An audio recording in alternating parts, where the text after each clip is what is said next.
Lorsque j'ai donné mes leçons au Collège de France, dans le cadre de la chaire annuelle de santé publique, je me suis posé la question de comment donner un fil à l'ensemble qui permet de tenir l'ensemble de 8 leçons, sachant que je n'allais pas faire une théorie, j'avais aucune envie de faire ce que, par exemple, Michel Foucault, que je n'ai pas cité jusqu'à maintenant, mais qui a été pour moi une très grande influence, a fait de manière superbe avec ses travaux sur le biopouvoir, la biopolitique et l'anatomopolitique, et puis ensuite le gouvernement des vivants.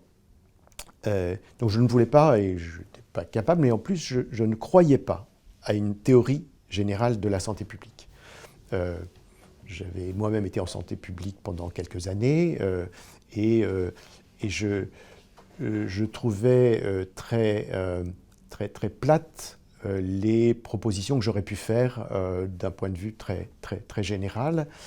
Je me référais même à une historienne de la santé publique qui trouvait que c'était une discipline qui, a priori, était particulièrement ennuyeuse pour les étudiants lorsqu'elle enseignait. Donc c'est pas ce que j'avais envie de faire, mais je cherchais une entrée, et au fond, je l'ai trouvé avec un sujet sur lequel j'avais beaucoup travaillé il y a déjà assez longtemps, qui est l'histoire du saturnisme infantile. Le saturnisme infantile, c'est l'intoxication par le plomb de petits-enfants, généralement dès un âge très jeune. Pendant longtemps, on a pensé que c'était uniquement par l'absorption d'écailles de peinture dans des vieux bâtiments. Et on s'est rendu compte plus récemment que c'était tout aussi bien par l'inhalation des poussières. Autrement dit, il pouvait y avoir un geste actif, mais aussi une réalité passive de cette contamination.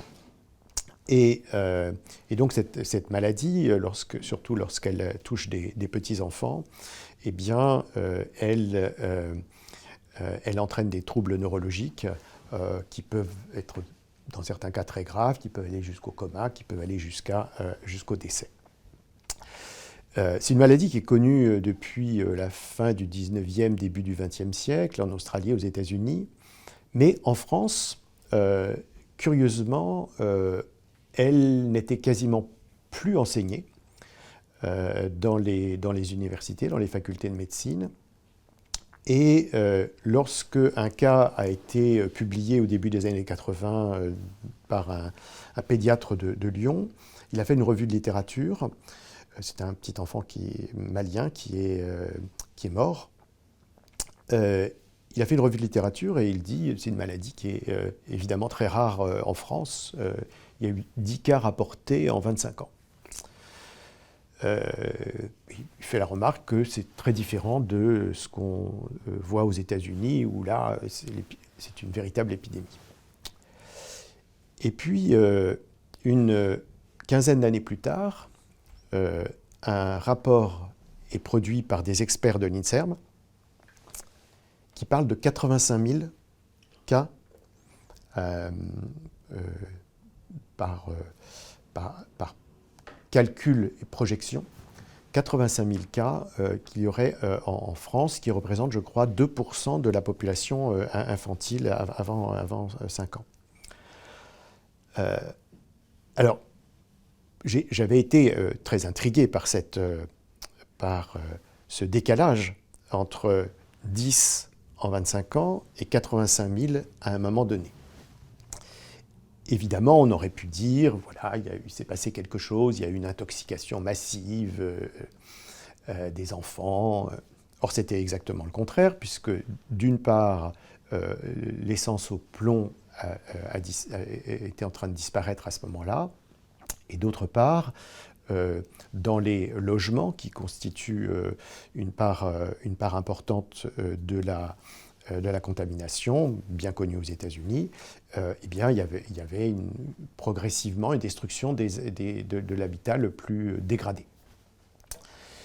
Donc il fallait comprendre les choses autrement, et c'est ce qui m'a donné l'idée de penser la santé publique d'abord comme une construction, et puis ensuite comme une production. Comme une construction, c'est-à-dire que ce qui a déterminé le fait qu'on s'est retrouvé avec 85 000 cas, c'est deux choses. D'une part, c'est ce que j'ai appelé une découverte des cas. C'est-à-dire que tant qu'on ne les cherche pas, eh bien on ne les voit pas. Et quand on s'est mis à demander dans les PMI aux mères de petits-enfants, qui étaient très souvent de familles africaines, quand on s'est mis à leur demander « Où habitez-vous ?» et qu'on a repéré qu'il s'agissait de logements vétustes, très dégradés, eh bien, on faisait systématiquement à ce moment-là, pour ces enfants, des tests, et on trouvait qu'ils avaient des niveaux élevés de plombémie. Donc, première chose, une découverte de cas qui existaient. Donc, il n'y a pas... simplement, on les méconnaissait. Et on est arrivé comme ça à une quinzaine de milliers non, pardon, de 1500, je crois, pardon. Et puis un deuxième phénomène que j'ai appelé invention, par opposition à découverte. Invention qui était le fait qu'on s'est rendu compte par des études très sophistiquées épidémiologiques qui ont été faites principalement aux États-Unis, que les taux que l'on considérait comme normaux de plombémie entraînaient des désordres alors qui n'étaient plus des troubles cliniques que les médecins pouvaient voir, mais donnaient des quotients intellectuels abaissés, des difficultés d'apprentissage à l'école, des troubles de comportement en classe, des résultats scolaires moins bons. Mais ça, c'était statistique. C'est-à-dire que ce n'était pas tous les enfants. C'était statistiquement, on trouvait que lorsque,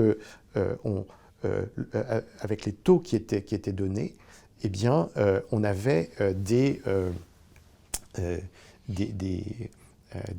enfants qui avaient des troubles cognitifs et comportementaux. Et donc, on a abaissé les seuils. Et si vous abaissez les seuils, évidemment, vous augmentez le nombre d'enfants qui vont rentrer dans la catégorie. Et c'est comme ça qu'on arrive à 85 000, parce qu'il y a eu à la fois les cas qu'on méconnaissait, découvertes, et les cas qui sont apparus parce qu'on avait de nouveaux taux limites, de nouveaux seuils qui étaient fixés. Mais alors quand on prend ça en compte, ça veut dire qu'on passe du saturnisme infantile, qui était une maladie avec des symptômes, avec une anémie, avec des troubles digestifs, parfois des troubles neurologiques, autrement dit, que les pédiatres voyaient, à quelque chose qui est une autre entité, qui se mesure non plus par des signes cliniques, voire radiologiques, mais qui se mesure par des probabilités d'avoir des troubles cognitifs et comportementaux. Dès lors, on n'est plus du tout dans les mêmes approches. On passe de malades patients vus en clinique à des enfants d'apparence saine, mais appartenant à des populations qui sont à risque.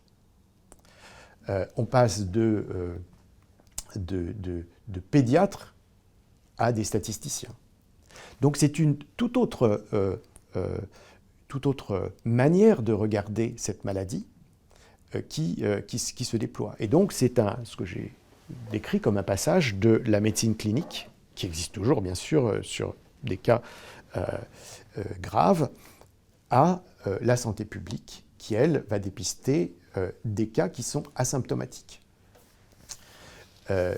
Et donc on a ce paradoxe qu'au moment où on a 85 000 enfants considérés comme souffrant d'un excès de plomb dans leur sang,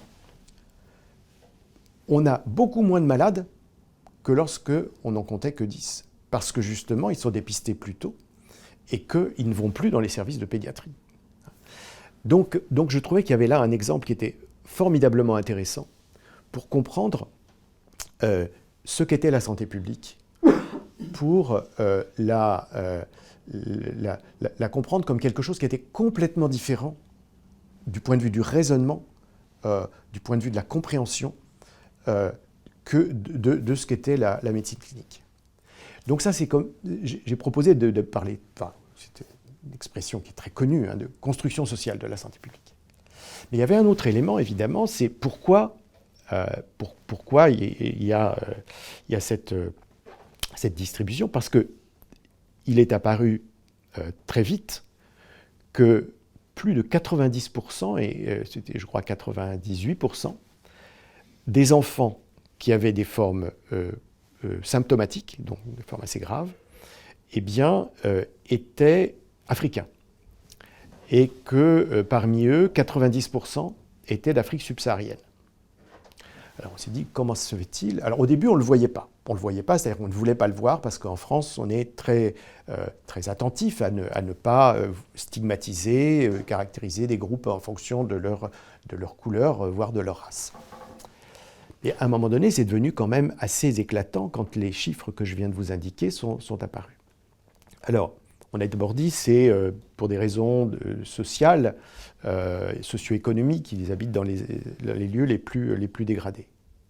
Mais certains se sont dit, mais quand même, c'est étonnant qu'il y ait que ce soit des enfants africains noirs et d'Afrique de l'Ouest. Et donc on a commencé à rechercher des pratiques culturelles. Ça a été appelé pendant un moment la maladie des marabouts, parce que le père était un guérisseur, utilisait des tablettes coraniques, écrivait avec de l'encre, et qu'il avait cette encre ensuite, et l'encre peut-être contenait du plomb, et on s'est rendu compte que ce n'était pas le cas. On a pensé que c'était les mamans, le khôl qu'elles utilisent comme maquillage, mais ça ne contenait pas non plus de plomb. On a pensé que les poteries traditionnelles qui effectivement contiennent du plomb, mais on s'est rendu compte que les femmes africaines, les mamans de ces petits-enfants, eh bien, elles utilisaient des gamelles en alu et pas du tout des poteries traditionnelles. Donc, mais c'est intéressant parce qu'on voit comment on avait culturalisé cette maladie jusqu'au point où on a fait appel à des anthropologues et ces anthropologues ont fait des enquêtes dans quelques familles où il y avait des cas, et ils ont interprété en tout cas la forte prévalence des cas de malades chez ces enfants, en disant que c'était l'absorption de kaolin que les femmes ouest-africaines utilisaient lorsqu'elles étaient enceintes, et qu'elles toléraient du coup que leurs petits-enfants viennent se mettre des écailles de peinture dans la bouche. Alors tout cela, évidemment, convenait très bien aux services de santé publique et aux services urbains, principalement de la ville de Paris qui était surtout concernée. Parce que du coup, voilà, c'était un problème culturel, c'était plus un problème politique ou d'aménagement des habitations, voire de relogement. Alors évidemment, ce qui troublait beaucoup de gens de santé publique, qui s'intéressaient vraiment à cette question, c'était de dire, mais chez nous, c'est des petits-enfants maliens, mais aux États-Unis, c'est des enfants afro-américains, des enfants noirs, qui ne viennent pas d'Afrique, ou alors qui viennent d'Afrique, mais 10 générations plus tôt. En Grande-Bretagne, ce sont des Pakistanais et des Caribéens, donc ça ne colle pas, ils n'ont pas tous la même culture quand même. Et donc on s'est rendu compte, en approfondissant un petit peu, et bon, j'ai développé cette analyse, mais d'autres l'avaient fait aussi, c'est deux phénomènes qui ont joué. D'une part, la politique de l'immigration et d'autre part la politique du logement. La politique de l'immigration qui a, à partir du milieu des années 70, a bloqué l'immigration et c'est un moment où une immigration relativement statistiquement plus importante d'Afrique subsaharienne est arrivée et donc n'avait plus accès ni au HLM parce qu'elle était souvent en situation irrégulière, ni au logement privé de qualité, et donc se sont retrouvés dans le parc privé le plus dégradé, parfois des squats même, et c'est là qu'ils sont contaminés. Et puis deuxièmement, la politique du logement, puisqu'il y avait un déficit notable de logements sociaux pour la population, et donc ces familles se retrouvaient dans l'habitat le plus dégradé. Alors cet exemple me paraissait intéressant parce que du coup là on voyait qu'on n'était plus dans la construction mais dans la production. La production au sens d'une société qui produit ce problème de santé, qui le produit par les politiques en l'occurrence qui sont menées. Et donc j'ai trouvé que le saturnisme était au fond, alors on parle aujourd'hui quand même d'épidémie de saturnisme, hein, donc c'est pas une maladie rare, mais c'est un problème considéré comme une des priorités de la santé publique en France c'était le cas aussi aux États-Unis.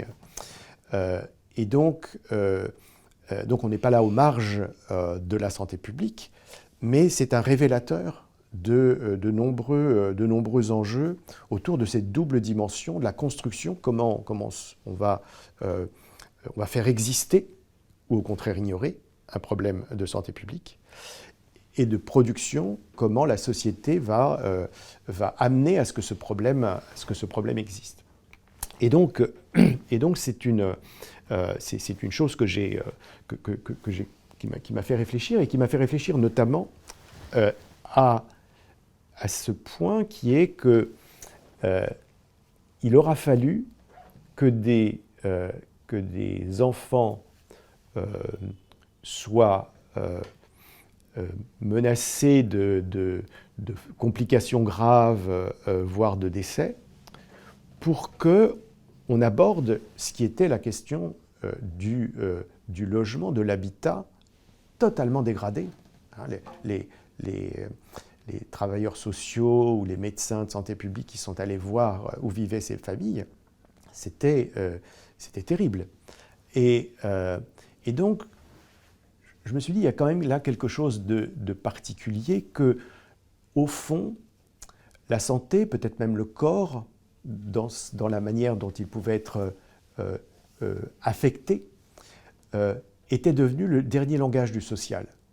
C'est-à-dire que la dernière reconnaissance possible qu'il fallait faire quelque chose pour ces familles, eh bien, c'était à partir du moment où il y avait des atteintes du corps, peut-être même des décès à venir, et qu'en plus il s'agissait de petits-enfants.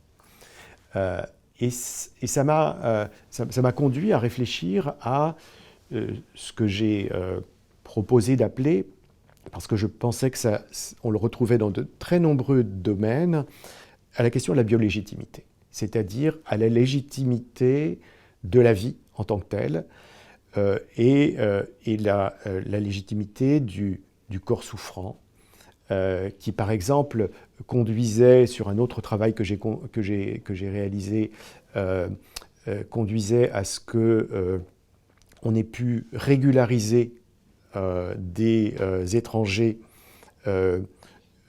qui n'avaient donc pas de papier, les régulariser au titre de ce qu'on a appelé la raison humanitaire,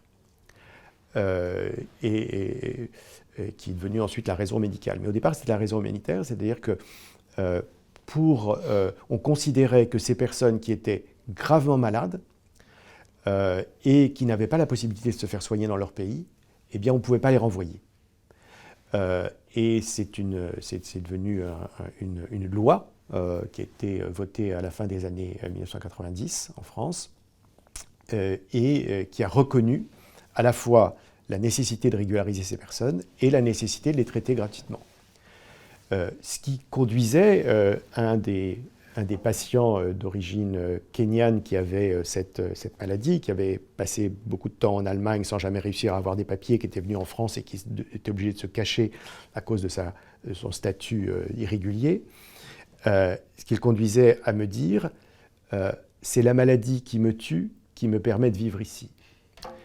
Et je trouvais qu'il y avait évidemment quelque chose de très poignant dans cette question, mais aussi, ce qui évidemment était frappant, c'était l'expression raison humanitaire.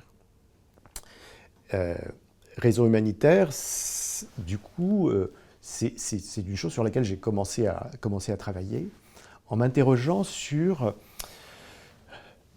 un ensemble de scènes qui, pour une partie, étaient en France, parce que j'avais travaillé sur justement la régularisation des étrangers malades, mais aussi sur les demandes d'asile, au cours desquelles les demandeurs, pour rendre leur demande crédible, devaient montrer des cicatrices sur leur corps, ou bien un traumatisme psychique qui était reconnu par des psychiatres. Et donc dans ce cas-là, on les croyait un petit peu plus. Et puis, le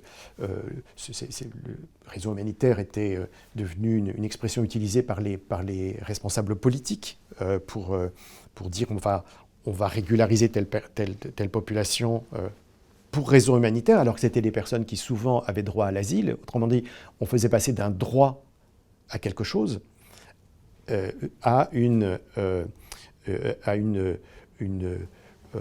un don par compassion qu'on leur faisait. Et donc j'ai fait ces études en France, mais en parallèle, je travaillais en Afrique du Sud, notamment sur les orphelins du sida. J'ai travaillé au Venezuela avec une de mes étudiantes à l'époque décédée récemment, Paola Vasquez, sur les suites d'un effondrement de terrain dû à des pluies, ce qu'on appelait en Venezuela la tragedia, où là aussi l'élément humanitaire, le président Chavez à l'époque avait déclaré un état d'exception humanitaire. Et donc je me suis rendu compte qu'il y avait là une série de scènes, y compris bien sûr alors, au cœur de l'humanitaire lui-même, c'est-à-dire dans une période où j'étais le vice-président de Médecins sans frontières et où un certain nombre des interventions étaient justifiées de cette manière de la raison humanitaire qui prévalait. Alors, ce que j'ai essayé de faire à partir de là, c'est de réunir l'ensemble de ces éléments et de montrer qu'était apparu dans les années, probablement à partir des années 70, mais surtout dans les années 90, une forme de gouvernement humanitaire qui était une manière d'administrer, de gérer des situations extrêmement différentes, les pauvres, les sans-papiers, les demandeurs d'asile, les orphelins du sida, des victimes de catastrophes naturelles, etc. Que dans toutes ce qui rassemblait ces situations, c'était la mobilisation de sentiments moraux, et notamment de la compassion, comme une manière de faire de la politique. Ce qui, bien sûr, apportait quelque chose de nouveau et d'important, mais en même temps se caractérisait par un reflux de l'exigence de justice sociale ou de justice politique. Je m'en étais rendu compte notamment en travaillant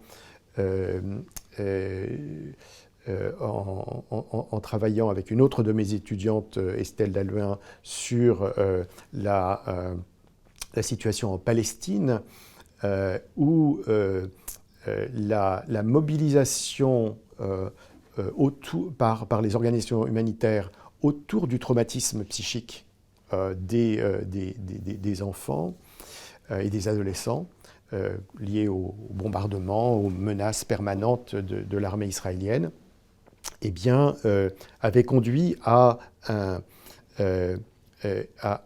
déplacement de ce qui, pour les gens, pour les Palestiniens, était une exigence de justice politique, une demande de reconnaître le traitement qui leur était fait par l'État d'Israël, qui était déplacé de cette demande politique vers une demande compassionnelle, qui certes avait un écho beaucoup plus large et beaucoup plus universel, pourrait-on dire, dans le monde, mais qui en même temps dénaturait à